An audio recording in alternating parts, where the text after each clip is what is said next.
Asante. Kwa jina naitwa Kenani Mkuzo, mwenyekiti wa Bazecha, kwa maana ya mwenyekiti wa baraza la wazee mkoa wa Ruvuma. Mwenyekiti, tueleze nini ambacho kimejiri leo katika ofisi za Chama cha Demokrasia na Maendeleo Chadema mkoa wa Ruvuma? Siku ya leo, kwanza jana mida ya saa 4 niliongoza kikao hapa, tukakubaliana saa 2 tukutane ofisini, kwa maana ya kwamba tujadili mambo makubwa mawili. Tujadili hatima ya mwenyekiti wetu Antipas Tundu Lissu kukamatwa jana Mbinga na kutokujua alipo.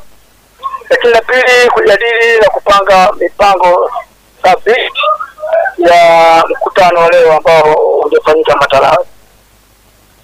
Ilipofika masaa kama ya saa 4:30, tulishuhudia magari mawili ya polisi yakishuka kukiwa na maskari, kila gari kila maskari chini ya 15. Alikuja akasogea mpaka ofisini kwetu, tukajua wanakuja kutulinda. Lakini kwa ajabu, kitu ambacho tukitegemea, tukushuhudia mabomu yakipigwa ya mfululizo. Alipigwa ofisini, viongozi wote tulikuwa hapo ofisini, mabomu yakapigwa sana, wengine walikimbia, na kwa ushahidi makava ya mabomu tumeyakusanya, tunayo. Baada ya hapo tukapata habari ya kwamba uwanjani pia nako kumepigwa mabomu. Ndipo viongozi wote walipokusanyika tukaja hapo ofisini. Viongozi wa kitaifa, mkurugenzi wa operation ya no reform no election aliongea na wananchi akitoa tahadhari kwa polisi na Chama cha Mapinduzi kwa tabia anayofanya ya kutupiga na kutuua. Ndipo alipokuja OCD.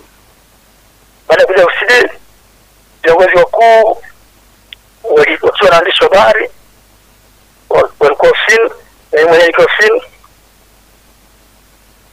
Mr. Lema, makamu mwenyekiti, akawa anaongea hatima ya chama chetu na tukio hili. Baada ya maongezi marefu, OCD akaja akamwambia aache zoezi hilo, aondoke.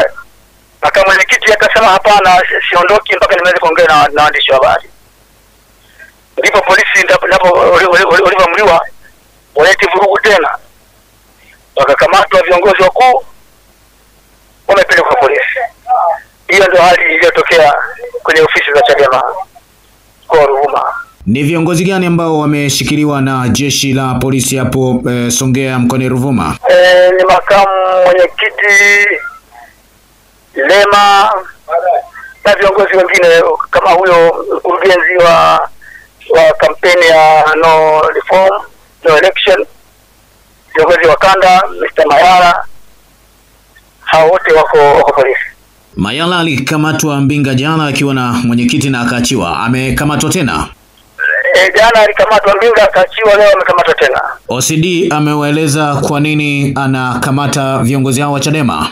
Yeye alisema tu kwamba usalama, anasitisha mkutano kwa kuwa kuna usalama. Lakini tulimwonyesha barua aliyoturuhusu yeye mwenyewe ikisema ya kwamba tumeruhusiwa kufanya mkutano siku ya leo, na akatoa masharti yake pale chini ya kwamba kusiwe na fujo, kusiwe na matusi. Tukamwonyesha barua, lakini baada ya kumwonyesha barua akaipuuza, akatekeleza yale aliyotekeleza. Baada ya viongozi hao wa chama kukamatwa, nini kinafuatia? Tunachofanya sasa ni wote tumetulia hapo na chama na viongozi, tunasubiri tamko la viongozi waliokwenda polisi, na viongozi waliobaki hapo ofisini tunaandamana kwenda polisi ili kujua hatima ya viongozi wetu huko polisi. Nchi iliyofika sasa ni pabaya, na chochote kinaweza kikatokea. Wanalilia amani wakati wao ndio wa kwanza kuvunja amani. Na Chadema tuko tayari sasa hivi, tuliposikia kitakachotokea kitokee. Hakuna mbadala mwingine. Tumevumilia, tumechoka, tumeibiwa kula, tunapigwa kila siku. Kama sio Tanzania, hali hii sio nzuri. Tunaiona sisi wakiendelea kufanya mambo haya, hatima ya nchi hii